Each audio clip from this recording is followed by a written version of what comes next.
We are back once again, the Grunge Bible Podcast, coming to you, second episode of the new year. This is episode number 146. My name is Chris Salona. I'm joined by Ethan Shalloway here on this lovely January day. Ethan Shalloway, how we doing? Stop making sense, as my shirt says. Chris, I'm doing well, man. It's a beautiful day outside. The weather's been nice. I know it's snowing there. It was a little rainy, but it's just, the weather's always nice, whether it's raining, snowing, or sunny out. And I don't know, my energy levels are really high. We have a really exciting episode on deck. Really, really fun. And everything's been going well in life. How are you doing, Chris? That's awesome. Ethan, I'm great. Things have been going really well in my life. You've got good energy right now. Dude, I've got really good energy. I got a lot of good things happening in my life lately. And it's been a long time. We haven't recorded a podcast in like 2.5 or 3 weeks. So it's good to get back in the seat again. We're energized. We're really energized. Yeah, dude, life's happy. I'm fucking stoked. I'm stoked back on it. Put the word out that we are back. Yeah, put the word out to everybody. And one of the reasons why we're back and why we're so excited is the episode that we have to present to everybody today. And today we sat down with Patrick Warburton, the lovely and awesome actor who has been in just about everything. You see him in everything all the time, in notable titles such as Seinfeld, Family Guy, Emperor's New Groove, Rules of Engagement, Buzz Lightyear, Get Smart, and much, much more. I mean, if you go look at his IMDb page, I mean, it's just everlasting. And not only is he a very great and awesome actor who's done a lot of stuff that I really dig. As it relates to this podcast, he's also a huge grunge fan, huge Pearl Jam fan, and we were able to connect over that in the recent weeks, and we all decided that it would be an awesome idea to hop on to the Grunge Bible Podcast and chat about some of this stuff. So this is going to be the first of a 2-part series that we've got with Patrick, and it was a really, really good conversation. So we're looking forward to sharing this one. Yeah, it's a lot of fun. He reached out to us and was super nice, super accommodating, and was, really excited. He was the one pushing the schedule, and we love that. So it was a ton of fun, and you guys are going to really enjoy it. Yeah, right on. So we were able to do episodes like this because of the support that we receive moving into the new year. We're thankful for everyone who has chosen to support us monetarily, primarily through Patreon. We still have not two. We have 3 tiers, excuse me. We've got 3 tiers, $2, $5, and $10 that you can choose to be a sustaining member at. Each month that monetary selection will go from you to us and help us to make this show. And we're getting to that point in the year where the bills start coming due for hosting services for different software services and whatnot. So anything that you choose to do to support us goes a long way. If you like the show, this is a great way to show some support. As we usually do, we would like to thank our top tier supporters on Patreon.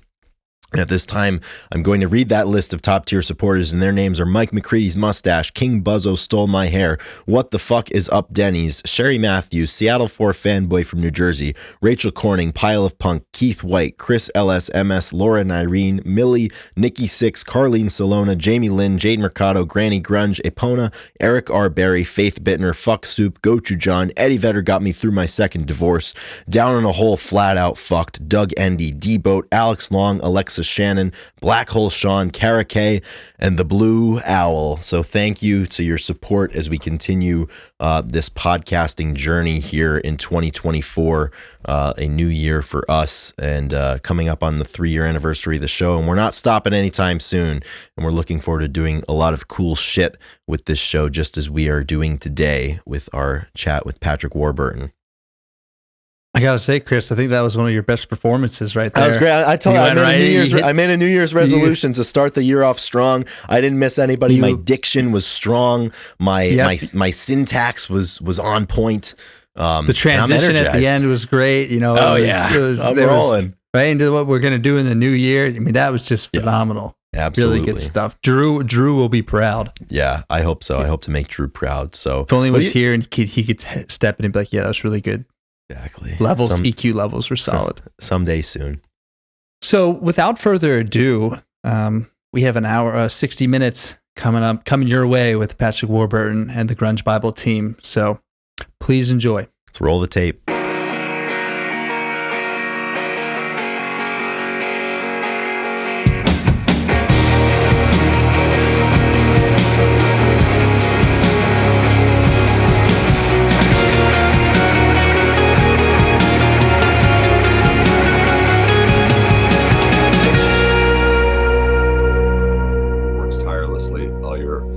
Integrate board and everything. That, though, is what's interesting about golf for me, and I'm just rambling a little bit here, is one of the things I've discovered throughout the years is that golf saves rock and rollers' lives. So I've been friends with Alice Cooper and Robbie Krieger for over 20 years now. I play golf with both of them. When I met Jerry Cantrell, he was 40 at the time, and Jerry didn't play golf, and he plays golf all the time now. So it seems to me that rock musicians, if they survive addiction, end up becoming golf addicts. You wake up, you play golf, you come home, you're tired, you're watching sports, you eat something, you go to bed, you wake up, repeat. So it's like a healthy addiction. But, That's awesome. And so many of the musicians I met throughout the years have all been through golf, which I still suck at. You never get any better. You just have fun doing it. Yeah. Because getting better requires taking shots on the range and actually working on the game.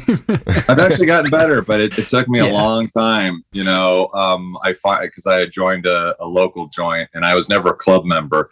And it's a tough course called Satakoy, and it's in Somas. And I knew that if I didn't get a semblance of a game, I just wouldn't have any fun there because it was a hard course. So I've worked on it a little bit. It's gotten a little better, but it's just a diversion. It's the way it goes. Absolutely. So thank you again for coming on today. I'm super excited to have this conversation with you. So just a little bit of background. About probably a couple of weeks ago, you had reached out to us regarding a story that you have related to the grunge rock scene. And obviously, one of the bigger Pearl Jam fans that we've come across, you are. So a really, really exciting opportunity to kind of chit chat about, Pearl Jam, grunge rock, your personal connection with it that you've had, that you recently learned about not all that long ago, and just kind of riff over all of these things that we're passionate about. Yeah. Well, cool. Chris, this was, it was, because it is, I do love anything and everything grunge. I still feel like, grunge, it is, I have the same, I guess, sort of take on it, that it's fair and fair. I know that's how we identify, the movement. It seems like an odd name for a movement that was so just integral to rock. Right. A movement that literally since the British invasion has been the most integral thing to happen to rock in the last 40, 50 years. It was remarkable what happened in the early 90s, how it just held up the mirror to, everything, we sort of thought we knew about rock, and just, so many poor bands just disappeared.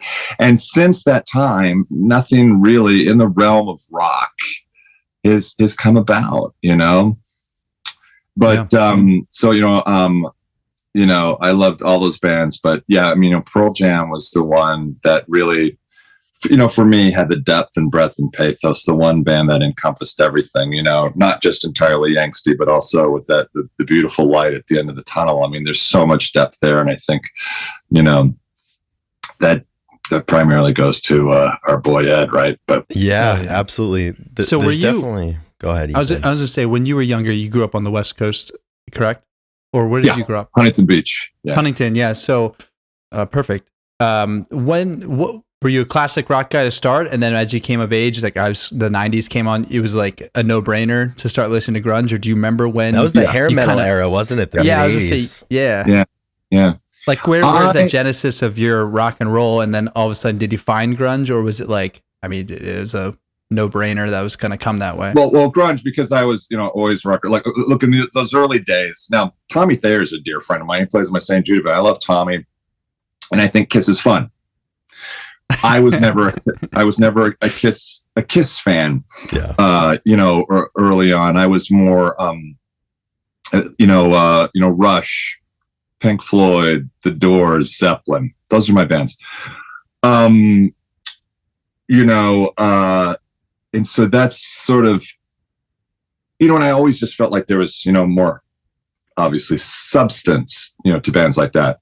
And I was always curious, I was at Cantrell's house once for, one of his amazing birthday parties. And I can imagine. Kiss shirt on, and I was just curious about it. And I said, "Listen, not to disparage anyone's taste. My wife's warned me about that." And and again, and I think Kiss is super cool, but they're big fans, and when I say big fans, like McCready, oh Cantrell, yeah, all these guys worship them. Yeah, this was a big inspiration for them, and I always found it a bit curious because there's so much depth and depth and power in their music. You know what I'm saying? And Kiss wrote songs like "Lick It Up," and I just I was curious about that. And then Jerry explained to me, all music doesn't have to mean something, or be meaningful, and so he's absolutely right about that.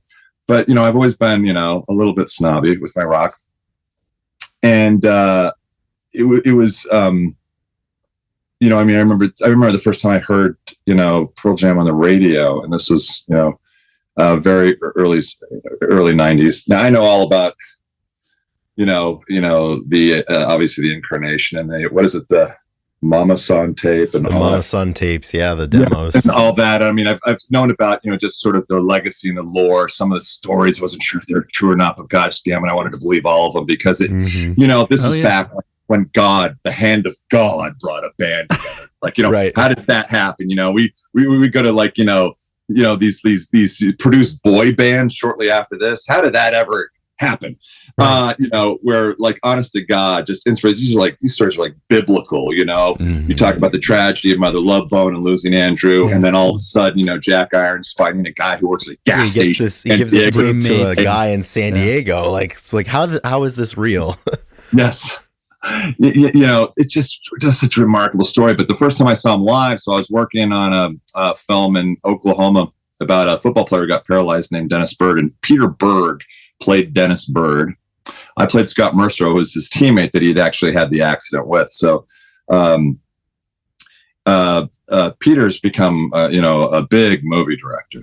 But he was a pretty prolific actor too at the time, starring in that show Chicago Hope. And but Pete, was on set. Pete goes, "Hey, Pearl Jam's playing tonight at the Traffic and Transportation Building at the State Fairgrounds here, in Oklahoma. You want to roll?" And I'm like, "I'm in." So that was the first time I saw him live, which I think was maybe '94 nice. With the Versus tour. I think was that. Sure. It just it just blew me away, and that was I don't want to say that was the beginning and the end. The beginning and the end was just me hearing him on the radio and getting those first albums. And then you see him live. And to this day, they are still just as dangerous, just as, powerful, amazing on stage. Greater. They continue to excel. Yeah, and I think that's the most exciting thing and truest thing about Pearl Jam is you got to see them live. And I mean, Ethan and I, we were born in the 90s, so, we didn't get the chance to see them live for the first time until 2016. And it was just such a seminal moment. Like, we were fans for them for the longest time. It's like, holy shit, like, we need to go see them. So we went up to Boston, we saw them, and they opened with Release, which was like our favorite song by them. And it was just kind of like the next iteration for our personal relationship with that band of like, how are these stories true? And like how out of like all of the shows that we go to the one that they open with the song that we needed to hear. And they blow the doors off you for 3 hours still. I mean, by that point they were well into their 50s. They've been doing it for 30 years. And it's just, there's just some sort of like weird alchemy that happens when they step on stage together. Yeah.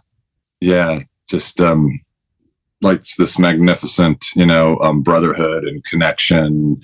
And there's in essence there's a soul to that band, and an importance that has kept them together throughout all the decades and years, dealing with all the of the worst parts of human nature as far as egos go and this and that, but all knowing that there's something of a greater importance here.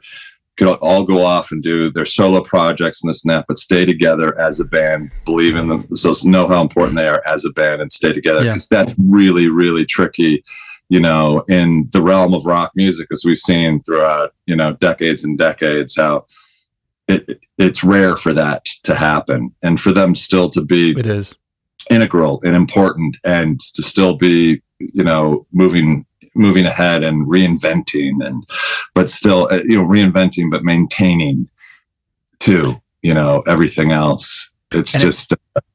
and that energy that they have obviously permeates through all of their fans, and they have some of the most diehard fans out there. You could argue them against any other band. And like when we were there, you'll appreciate this. So Chris and I, like, we walked through Boston. We parked far away, walked through, and people are outside, and you can just tell people are really excited. And we get in there, and we're waiting for the first song to play. And there's this guy next to us. And Chris, did he have a shirt on to start the show? Or no, he came in Sam's shirt. Yeah, he had nothing. he came in guns a-blazing, and he just had Rear View tattooed across his chest. And we're like, that's amazing. And we started like talking to him, and like immediately, as soon as like release started, he put his hands around both of us, and like all of a sudden, me and Chris looked at each other. Was like, we're home. I think we're here. Like, like this guy, like Rear View, he brought us some beers, and then like he said he was a retired cop and did, he had all this stuff, and then all of a sudden, he was gone forever. But rear View mirror guy sticks in our head forever. And it was like, afterwards, everybody's singing in the parking lot and stuff, and we were, I probably was like, were you 20 years old, Chris? And I was like, I think 22 I was 19 or something at the time. Yeah, 19 or 21. Yeah. So it was awesome. It was a lot of fun. It's an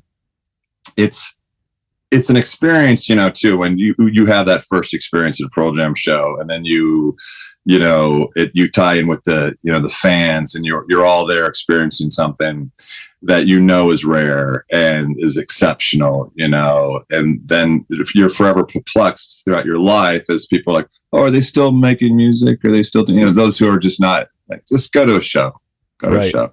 It'll change your life.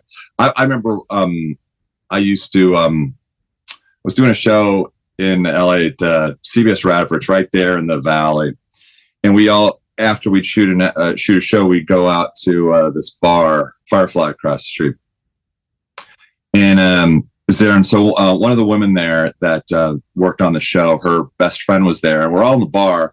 And so her best friend's like, diehard, goes to every show, Pearl Jam show, and myself, and then our friend Lori, she didn't know who they were, and we literally went out into my car. You got it, it's been so because we all got a better buzz on. So we got in the car, and we just played it, and on my radio in the car, and awesome. Lori that night, who didn't even know the band, at this point, 20 years later, has traveled all over the world with Pearl Jam, more so than me, or I think her friend's name was Sam, have done combined.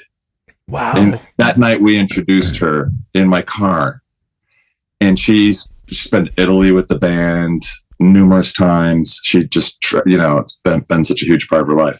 Just goes. But yeah, there aren't bands that, provoke that type of following. I preach the gospel of Eddie Vedder. My wife's always thought that I had a problem. Just like, you can't get a martini in yourself. This is whenever we're out without talking about Eddie Vedder. You're so jealous. You are jealous that there isn't an artist in this world that you are as passionate about as I am about Ed. So stop being bitch. That reminds me of there's the Kevin Bacon commercial. I think he's doing like Comcast, and he's like, he's like, yeah, I get to watch all the Kevin Bacon movies, and he's like, my wife says if I keep watching them, I turn into Kevin Bacon. He looks around and goes like this. It's like you're like, if I keep listening to Eddie Vedder, maybe I'll turn into him. It's like, I hope so. We have this barn out in our yard, which I turned into, a typical, I guess you call it, man cave. It's cool. It's had a big, I had a screen out there and a projector, and we got amps, and it's like a jammer. So we got drums and a board and a PA and all that good stuff. Yeah, but back in the day, all of our neighbors just sort of dubbed it Club Ed early on, because the second we get drinking at the house, I would just start getting people out there, and we'd be playing Pearl Jam DVDs. I'm like, you guys, so it'd be like, the Matt Burton Show or Shadowbox or something like that. And we would just watch these live concerts and just stand there and, and I just it was something of an indoctrination for a lot of those, like my cousin Charlie, he didn't really know the band at the time, and he goes to like every show now, and so we indict. It's like a cult. It really is. But that's the thing. Like, what a good great healthy gift. cult. Yeah, exactly. The very healthy cult. What a great gift to be able to give to other people, though, like through this art that has affected you, to be able to introduce somebody else to it and have it change their life so much, too. I mean, I think all of us have those stories of like, hey, somebody showed it to us, or I heard it on the radio, and then somebody, taught us more about it, and then you're off and running, and pretty soon you're doing that with other people. I mean, that's exactly what happened to us, when we got into this and they were like, go listen to, same thing. We found out about the lore behind all the bands and being connected and how people played with each other. And we were blown away. We couldn't believe it was real. And then it was like, go to a show. They're going to open with the release and you'll know that you're home. We're like, okay. And then we went and we were just like blown away because it was true. And we were told by these people, like, they kept telling us that just wait. Yeah. Yeah. The whole scene too, up there, because I just love to read like rock bios now that, but I love all those ones, all the Seattle bred bios, from, what is it? No. Oh, I love that one. Everybody loves our town. Everybody loves our town. Everybody loves our town is a great one because you get all the minutia, all the artists, with their takes and perspective and usually pretty uncensored, about everybody else. I love that. Yet they do talk about, the support that there was in Seattle, that rare support, whereas you didn't find that, like in New York City bands at the time when they all shit on each other. Right.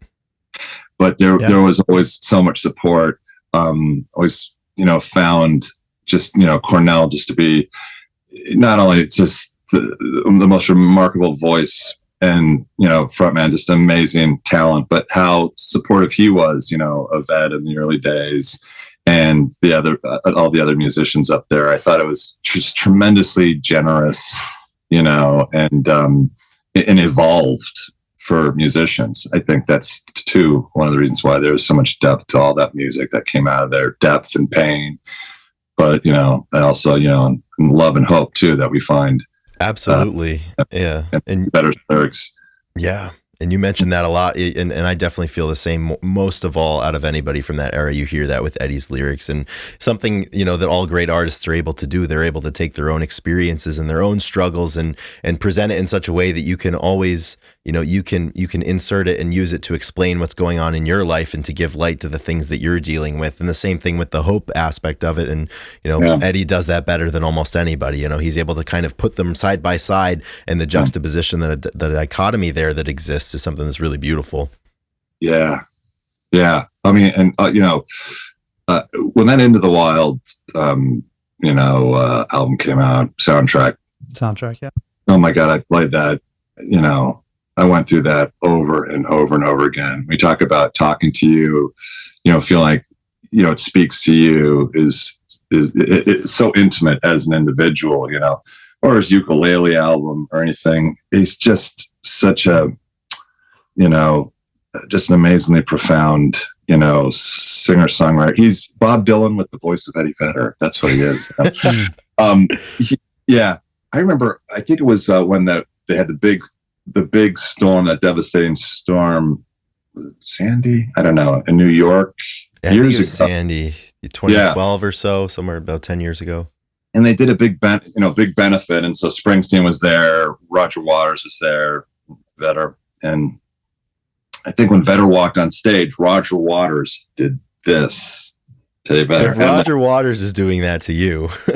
See, I go, those people who don't get it, I go, even I'll get it, all the rock greats, they know that he is, of our gen. He is the uppermost. He's the god of this generation. Mm-hmm. Yeah. This generation's totally icon. Yeah. That Into the Wild, like, it was like a perfect situation or culmination of events to have Eddie Vedder like write that soundtrack for that type of movie, because Chris and I, we spent a lot of time with it as well. And if you're an individual, was in solidarity or trying to figure out your life, and you have that soundtrack, and then you get to pair it with the movie and kind of those thoughts, it is such a special piece of work that is, could be one. I mean, yeah, it's like one of his best. Like if you're talking about like evoking feeling, and you also have the motion picture behind it. So we talk about the parallels between acting and movies and writing and music all the time. But it's such a beautiful piece of work that we're lucky to have. Like that is one of my favorites as well, because that movie was it really impacted us at one point in our lives. So yeah, so yeah. It's a story, whether you're in your youth or many years older, so, you can relate, because we all, we were all sort of there. Yeah, totally. And that's one thing too. I mean, you've been listening to this music for 30 years, and you've been going to shows, and you've gotten to know a lot of these guys too. And that's one thing that's interesting, is as time goes on, your relationship with the music evolves, and it kind of serves as a soundtrack in different ways. And I think a lot of times, the same song can mean different things at different points in your life, or the same record or something. And it's just kind of like that road companion that you can have, always in the seat next to you. Yeah. Yeah, yes, and that too, say you're taking that road trip with somebody who doesn't know, and you can't believe that you get to share this with them. All right, we're going to go A to B. I'm going to ask for silence for the next 40 minutes. Class is in session. Yeah, let's just listen, contemplate, Yeah. Do you have a go-to? Just hold off. Hold your thought. Do you have a go-to song or album that's like, if somebody's never heard of Pearl Jam before, Ed before, you're like, this is the one that I got to go with? Oh boy, I don't know. It's forever changing. I mean, like the last 4 or 5 years, all of a sudden it was, come back. Yeah, from the Avocado album, right? Which I never. Well, I don't remember that being one of my, on the Avocado album, my favorite song was always the one that McCready wrote. Inside Job. Yeah. Oh my God, Inside Job, fucking amazing. And there are great songs on that album, but yeah, that one just never, it landed with me. And then, but I guess on, was it No Code? I guess Wish List has always been, just such a profound. When you talk about lyrics, I wish I was the full moon shining on it. That's the right album, right? That was off of Yield. So that was off of Yield. Yeah, that was Yield. Wish List. Yeah. So, I wish I was as fortunate as me. Mm-hmm. Jesus, he's like, oh my God! But every single little analogy that he has in that song, it's like a prayer for all of the people in your lives and for what you want to be for them. Yeah. Yeah. And the same thing, No Code. Like a song like Present Tense, for example, too. Just like album after album, there's these lyrics and these ideas that he communicates through his words and through his songs, that it's like, it's unbelievable. The self-reflection that he can pull out of somebody is better than anybody else in that time, and the other bands that we listen to that I'm not even sure we'll get to the other big four and the other bands. We might just spend this might be Club Ed for the day as well. Yeah. Which the people will be fine with. Yes. When was it? So they were, this was in 2009. The band was, they did 4 dates at the Gibson Amphitheater. It used to be the Universal Amphitheater, Universal. I went to three of the 4 shows. I would have gone to all of them, but I was working at the time. But so I was there with my wife one night, and so we were backstage, and there's like, this is LA, so there's like 200 people backstage, including John Krakauer and Sean Penn, and so my wife and I are backstage, and so this dude Smitty from the band, super cool dude, he came up to me and he goes, "Hey, Ed knows you're here. He wants to see you." I'm like, so my wife and I got to go back in the bedroom while Krakauer and Sean Penn have to have off back there. Move over, boys. Yes. Hey. And we're hanging out, and I met him a number of times.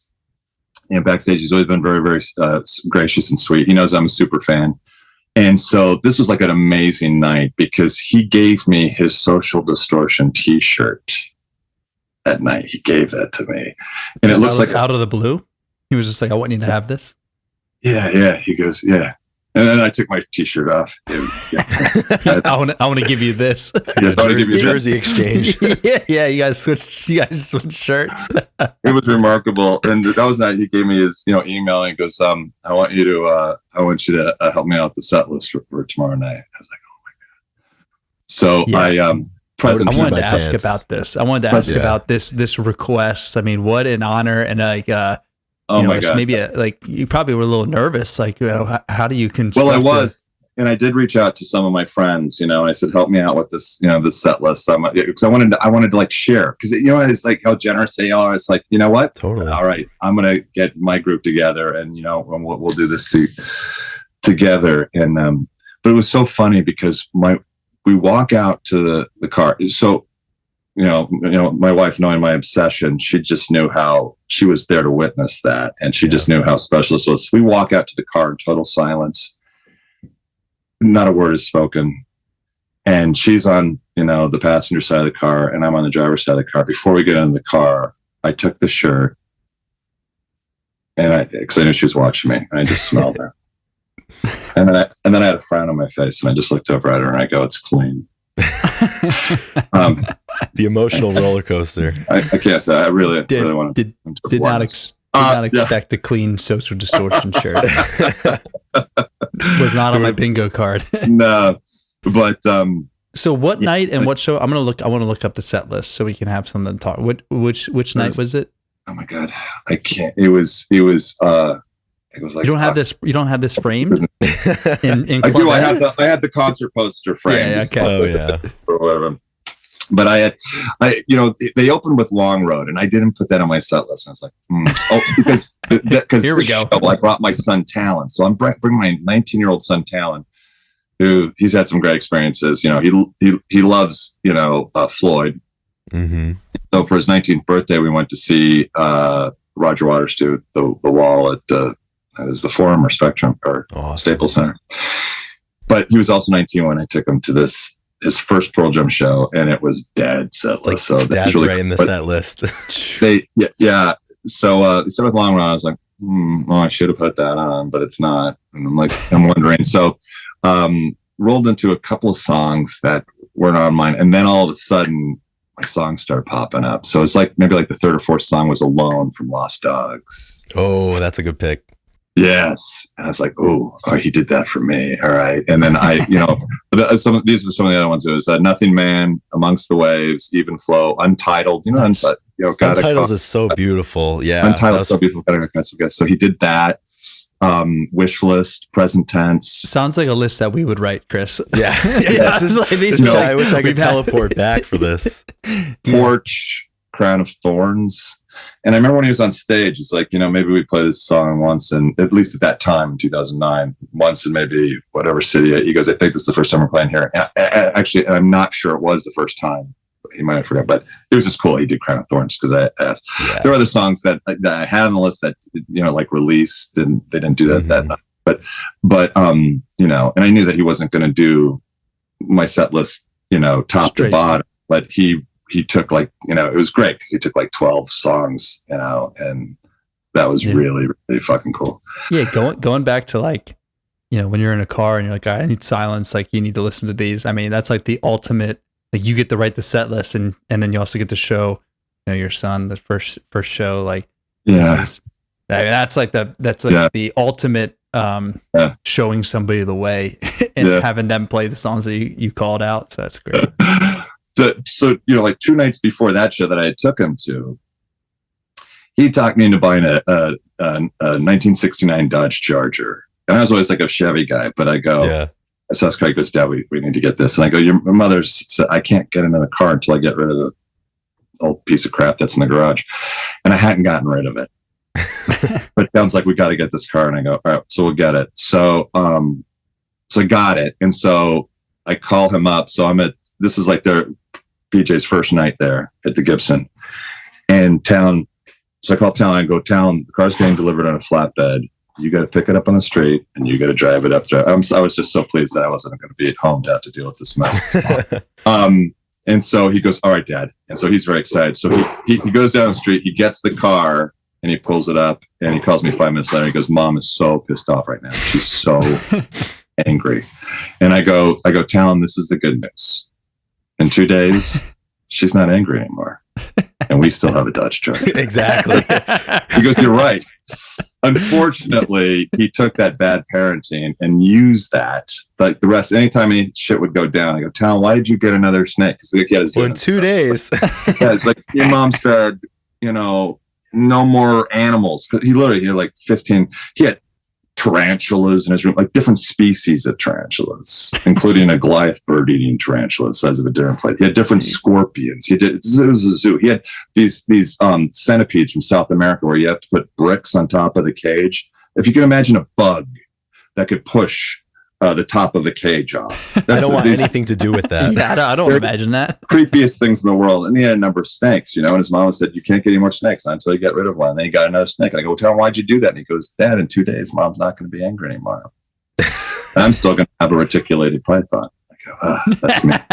Yeah. Well, I guess out of teaching your son that lesson and that tactic, you did get a 1969 Dodge out of it. So, probably worth it in the long run. And you still have the car? Oh, we still have it. Yeah. Nice. Yeah. So it's totally worth it then. Yeah. That's such a good story. It's jet black. They're so nasty. They're so mean. It's a great car. It's got a 440. Hell yeah. The first time I met Eddie was at a show at Irvine Meadows back in the day, which hasn't been there for a while now. And that's where I went to all my early shows. The first show I ever went, I was like 19. It was Billy Squier opened for Queen. So it was a pretty good first concert. Yeah, my first concert could have been like, I don't know, The Fix or something. Not a bad band, but I'm just saying not legendary Queen. Yeah. And Billy Squier could rock pretty well back in the day. But I remember I was backstage and I brought 3 of my brother-in-laws, and that's what I brought. And we were back there, and this was a small backstage. So this was, there might have been 10 people there. I remember Phil Jackson was there. And it makes sense that Phil Jackson was a huge Vedder fan, because when you think about his legend, career, and he's just more like the Zen golf or basketball coach. He was just on a whole nother tier. Yeah, he's on a different level. It would make sense that Vedder was his man. So Ed's talking to Phil, and then after that, I'm rehearsing like, what am I going to say? Yeah. I walk up very humbly to him, and I'm like, Ed, your music's meant so much to me. I'm just gushing, like, Mm-hmm. And he looks at me and he goes, so you're an actor? And I go, well, I've done some stuff. And he gave me a hug. He gives me this hug and he goes, you're a fine actor. And I'm looking over, it meant so much. I'm looking over his shoulder, and my brother-in-law, 2 of my brother-in-laws are looking, and they're like, that's getting a hug from Ed, Yeah. It was awesome. That was the first time I met him. It's crazy too, because like as a public figure, I mean, like you're around people of notoriety all the time. And is Ed like on the short list of people that you're like, oh my God, like my voice has stopped working when I'm about to meet this person. Like I can't talk right now. Like I'm really nervous. He's probably on the short list for you, right? Yeah, the list of one. I know many great musicians. At my St. Jude event, we'll have 9 or 10 rock and roll Hall of Fame artists play, at our jam every night. Famously, one year at 1:00 in the morning, because we went really long, the last guy to walk on stage was Stephen Stills at 1:00 in the morning. Really? Yeah, which is when we all had a talk with the board. Like, we gotta plan this out a little better. We don't bring Stephen Stills on stage at 1:00 in the morning. He's gotten a little cranky at that point. But Alex Lifeson from Rush has come out, and played, and I want to go down the list because I'll forget some of my friends. But golf is a great common denominator. Musicians play golf. All your athletes play golf. All your businessmen play golf, and your actors play golf. So it's a great format to make money for charities, because it's sort of win-win-win. Everybody comes out, everybody has a good time, and. But our tournament's been all about the music, because we have a songwriters night the first night, and then we have the big jam the next night. And so it's been cool. It's been a great thing. So have you played in the same foursome as Eddie yet? Have you guys or Jerry? Have you played with him? Oh, I play with Jerry a number of times. Play with Jerry, but not Ed. Yeah, I love Jerry. I love Alice. I mean, that's. AIC has been one of my favorite bands forever, since the early 90s there. but I met Jerry in my backyard. So for my 40th birthday, I didn't have birthdays for, from 30 to 40. I really didn't have them. We had 4 kids. Right. At that point, it's time for me to I'm going to have a party. I'm turning 40. I'm going to have a party. So, and I'd already been to, probably at that point, 50 Chuck E. Cheese birthdays. It's like, it's like, how about let's get one for me? And there was this makeup artist on the show that I was doing. And so she knew Jerry, she knew Billy Duffy. And she knew these guys. I thought, maybe I might get like a Pearl Jam cover band. And she goes, I talked to some of my friends. They don't actually want to play. And I'm like, get the fuck out. I go, she goes, Jerry Cantrell and Billy Duffy. I go, it's no way. She goes, yeah. And so I got, because we're in kind of horse country. So we have about, everybody's got like 2 acres out here. So I got a stage, generators, we got a sound guy, everything. You're getting it all set up. Got it all set up. Cantrell's coming. Still, yes. And at this point, you don't know, and this is why, at that point, this all lined up for me, partially out of tragedy, because Lane had just passed a few years before that. Mm-hmm. So AIC was still down. The Cult was down because Ian Astbury was out fronting for the Doors with my buddy Robbie Krieger. Okay. Yeah. These guys just wanted, get out and jam, and they put together, a band. And so I think Rob Karabi was the lead singer. Chris from the Cult was on bass. It was Cantrell and Duffy, and they came out, and it was unreal. That the Ventura County Sheriff showed up, and I was 4 sheets. I was yeah. And so some of my buddies came up and they go, "Sheriff's here," and I go, "Oh crap." So I go down the driveway, and I get so I bump into the sheriff's down there, and they're like, you can hear this 2 miles away. And I go, "Come on, guys." I got like my arms around, right. a couple of cops, and I'm bringing them up there. And I bring them all. You got to hear this live. So I go, "You know who these guys are?" And the one sheriff shakes his head. No. And the other sheriff goes, "I know exactly who these guys are." I'm like, he goes, "Can you guys maybe wind it up in about 40 minutes?" I go, "We've been on for an hour. These guys are not going to be playing that long." And so we were good.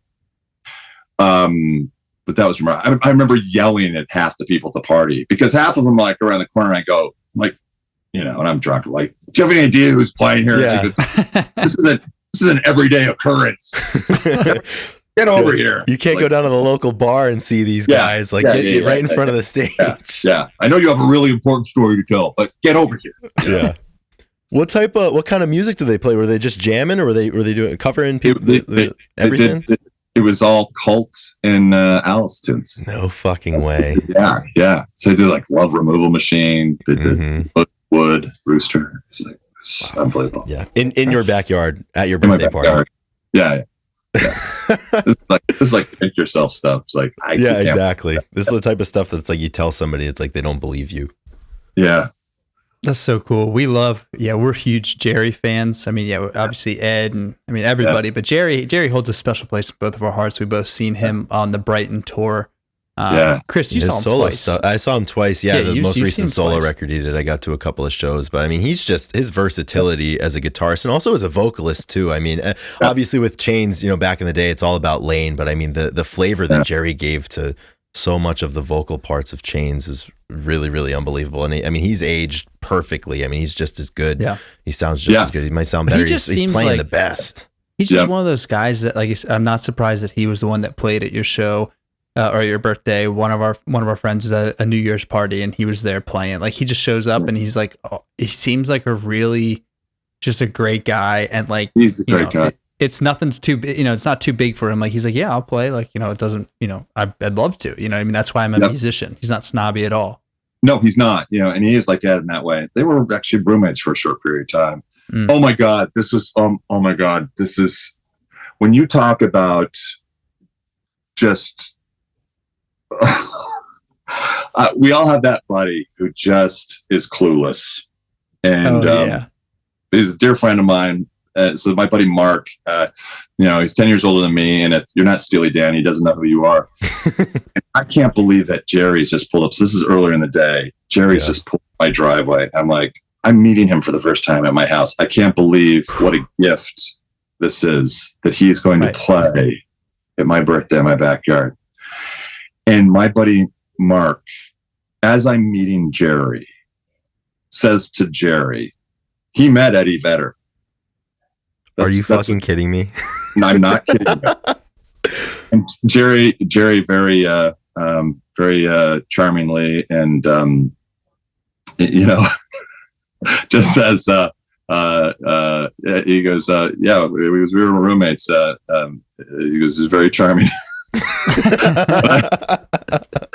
That's the foot and mouth friend.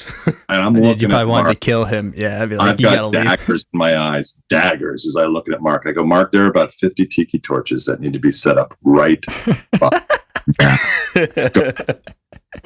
That's hilarious. That's incredible. But I guess if there's one redeeming factor, I'm sure Jerry and a lot of those guys, they're no stranger to having completely batshit ridiculous things said to them by either starstruck or clueless fans, or fans who are both starstruck and clueless. Yes.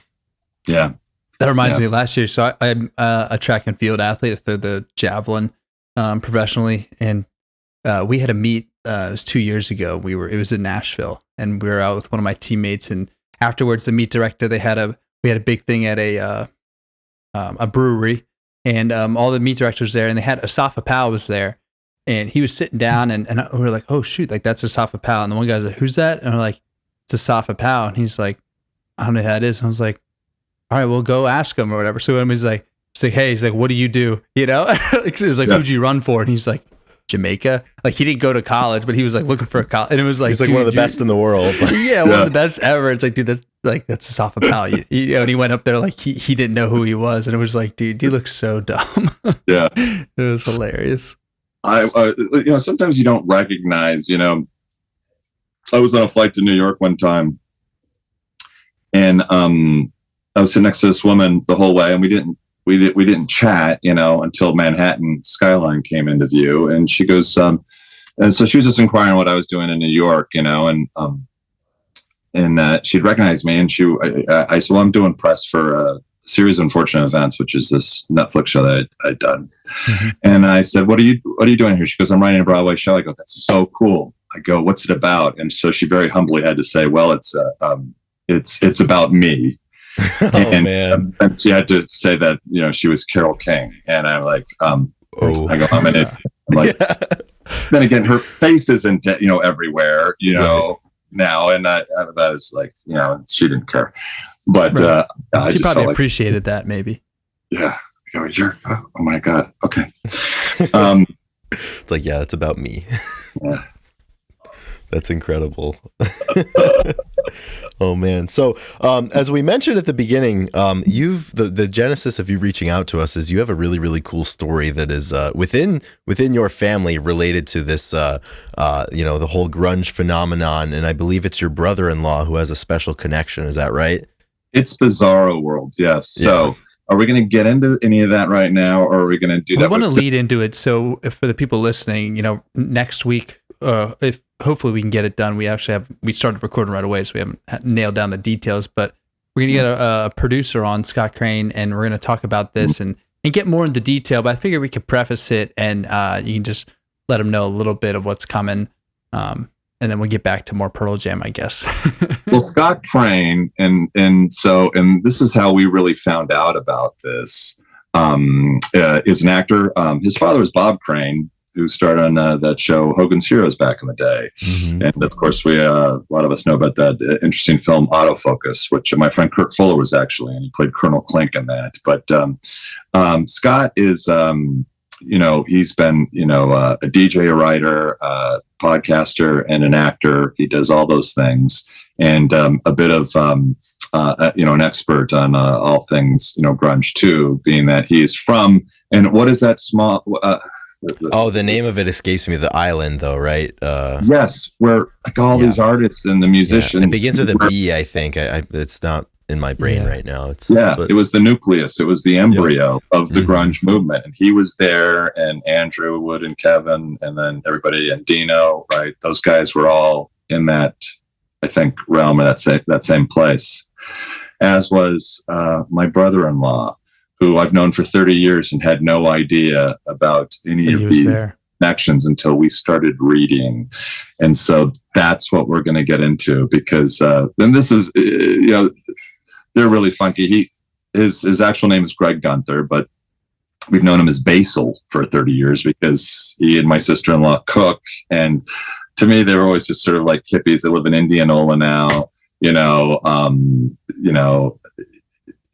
taught all my kids how to find mushrooms in Oregon.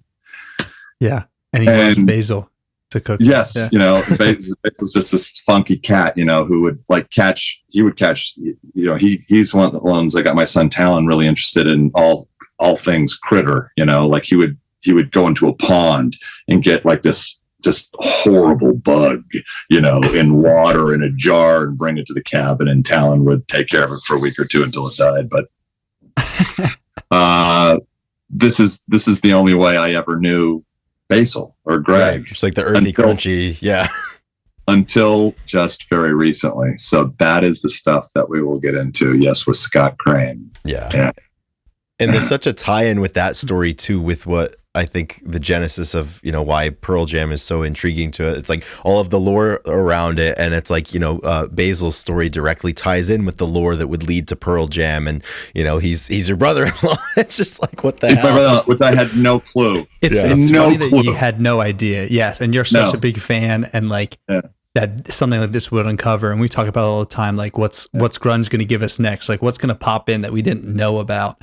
And all of a sudden this comes up and you're blown away as much as we are. Yeah. Well, I mean, he said something very, what's interesting is that Basil himself, or Greg, didn't want to be a part of the podcast. Said, right. That's a time of my life. I don't, he, ironically enough goes, I couldn't mention one grunge song, you know what I'm saying? He goes, I just, I burned most of those pictures from back in the day or whatnot, and I sent his response or text to you, and you guys go, that's grunge as fuck. Yeah. Yeah. Like he was there when it started, then he got out. Like everybody took a right turn and he took a left, and he was like, I'm out. So without getting into too many, I guess, of the details, we want to save that stuff. Yeah, it is really a wild story. It's crazy. Yeah, that's gonna be so really one of the chat. questions I have for you, like I said before, we kind of compared, we've on the show, we've been known to do kind of movie reviews, only like The Big Lebowski, Uncle Buck, a few random singles movies, very random movies at times that affect us. And I like acting a lot and movie, and because they bring out emotions that, sometimes you don't know how to express, and that's how music goes. So, and obviously you're well into, you're a lifetime actor. So comparing like acting and music, what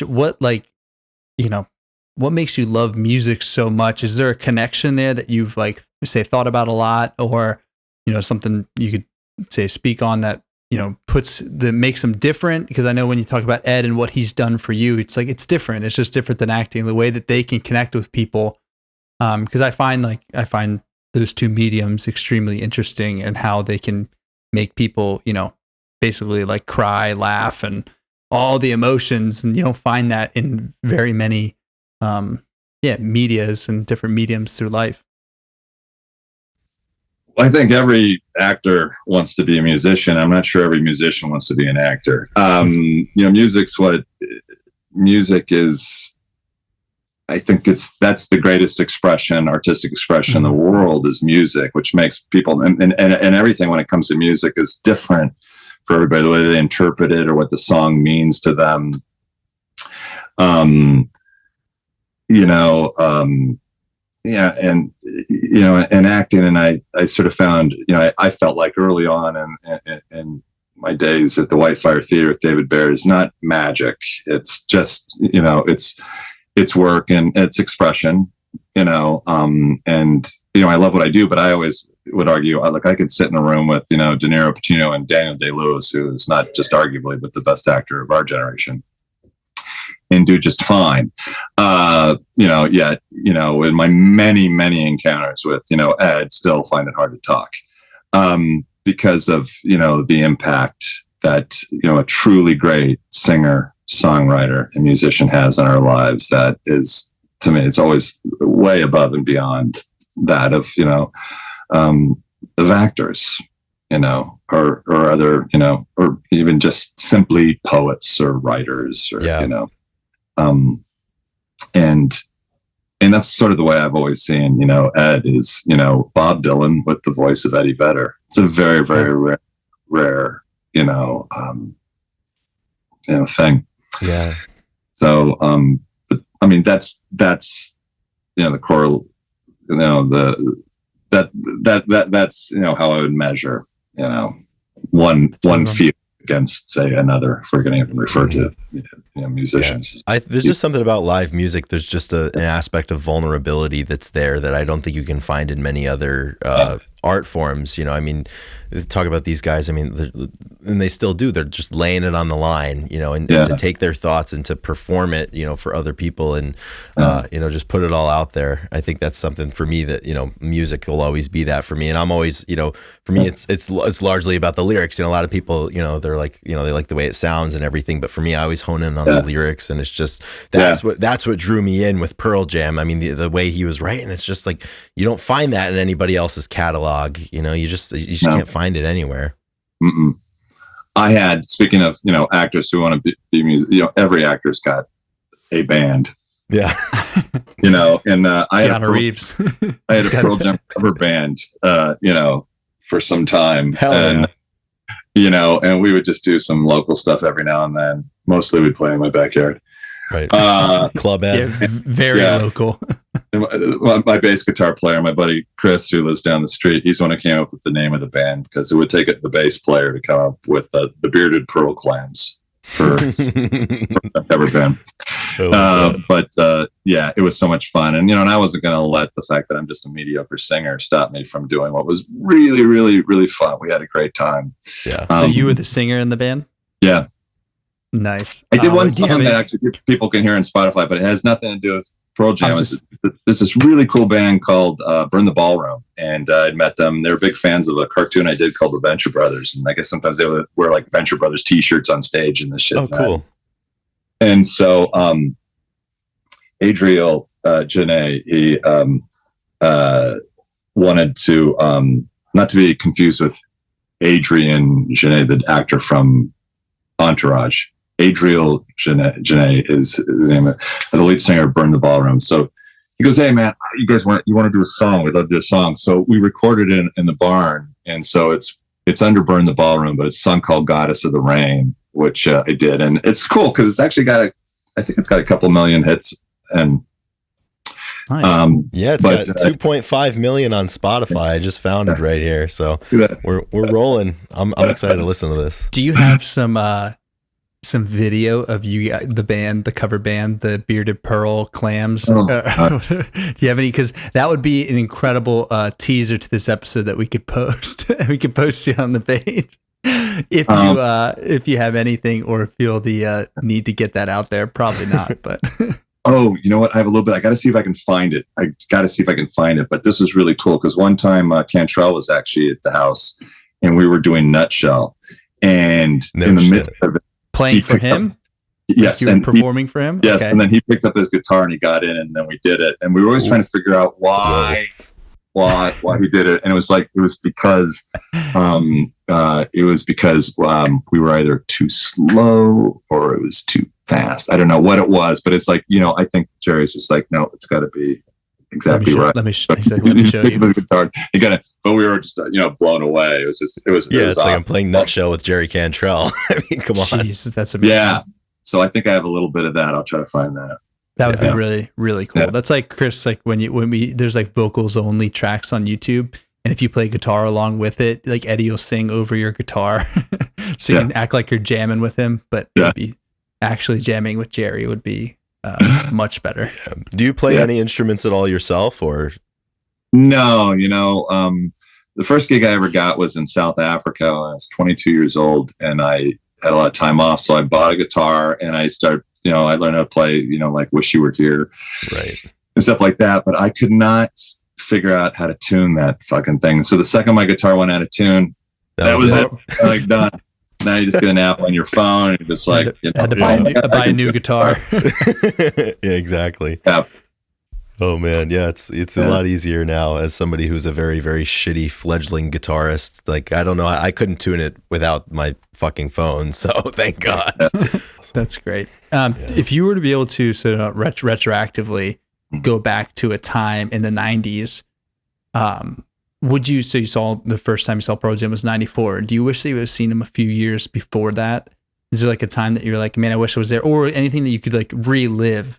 Because we talk about stuff, shows that we could go back to or be a part of and stuff. And I was wondering if you had one that you're like, man, I wish I was in town. I could have been there, and it became the, I could have went to Pink Pop or something like that, but I chose not to. Yeah. That would be awesome. And I thought about that. It'd be really cool to have seen, a very, very shy in the early days, and one of those early shows would be great.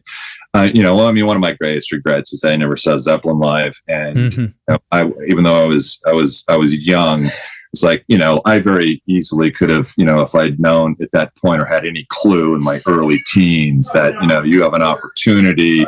Tickets were like $10 for concerts back then. Right. Yeah. Just one way to get something together with some of my buddies and just go, look, we have to do this now, or we'll never get a chance to do this, and obviously could have put something together where we just escaped, with, somebody's babysitter driving the car or something, just here's the payout, get us there, and to have never seen that. Yeah.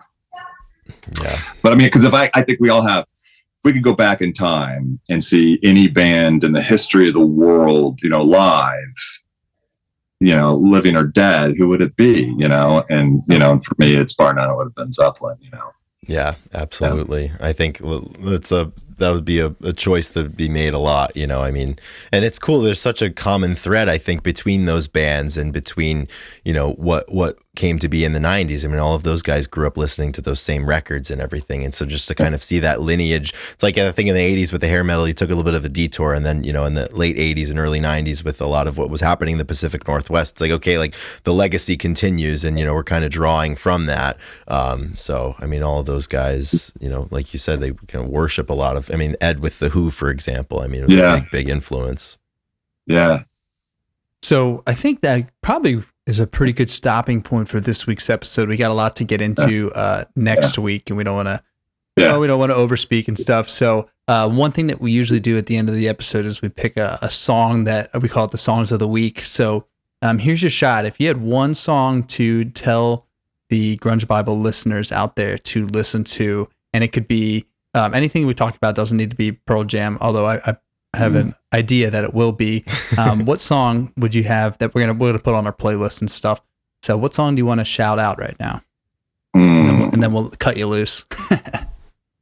Why don't we go back to Inside Job, because that was a song that I remember at that time too. It really resonated with me, and I just love that song from beginning to end, where it goes, and and the lyrics. Yeah. And that one's really great. That's it's just such a, I think, important era for the band. And there's a lot on that record too, like Life Wasted, for example, or Wasted Reprise. So those two songs, together, a lot of those same themes, and obviously comebacks on that record too. That's one of their better ones from the last, the later era of Pearl Jam. But Christ, that was already almost 20 years ago that they put that out. So worldwide suicide. Jeez, every single day we're like, what are we in? Mm-hmm. Absolutely. That's fantastic. Well, I am very, very excited for our next conversation, getting into the Basil zone here in the Scott Crane zone. So, Patrick Warburton, thank you once again for reaching out to us and being open to having these conversations. It's always a blast, especially to have this conversation with you. So, we're really, really grateful for that. I am too. So, thank you, Chris. Thank you, Ethan. This has been awesome. Yeah, and I'm psyched that we were able to do this, and I look forward to our next segment. Right on. Yeah, right. The suspense is building. Jumping out of my seat here. Yeah. Cool. Awesome. All right, we'll catch you guys Grunge next forever. week. And Grunge forever. Rock and roll. Rock and roll. Rock and roll. All right, that was awesome. I really enjoyed that. Thanks again to Patrick for coming on the show. Just goes to show you, anytime you can have a conversation with people that have the same passions that you have. It always makes for a great time. It was really enjoyable, and I'm really looking forward to part 2 that we're gonna have coming to you. Yeah, I mean, you're talking about the people that we can have here to interview. Usually it's musicians, photographers, but then you throw in a super fan, and it doesn't help. Doesn't hurt that he is also an actor, celebrity that's in the realm, but like he's just a super fan, like everybody listening, everybody out there, and he's been a fan for much longer than we have, and he was there to talk to people. So his insights and these stories are, what I think that people want to hear. Right? They want to hear the passion. And that's what I want to hear. People talk. Yeah, exactly. These are the conversations that make this page run. They're the coal in the train that is Grunge Bible. I right? like that. I'm a big train guy. Yeah. That's big pretty train sick. guy. But just he's going to take us through the end of the month with that excitement. Yeah, exactly. And it just goes to show you this common thread.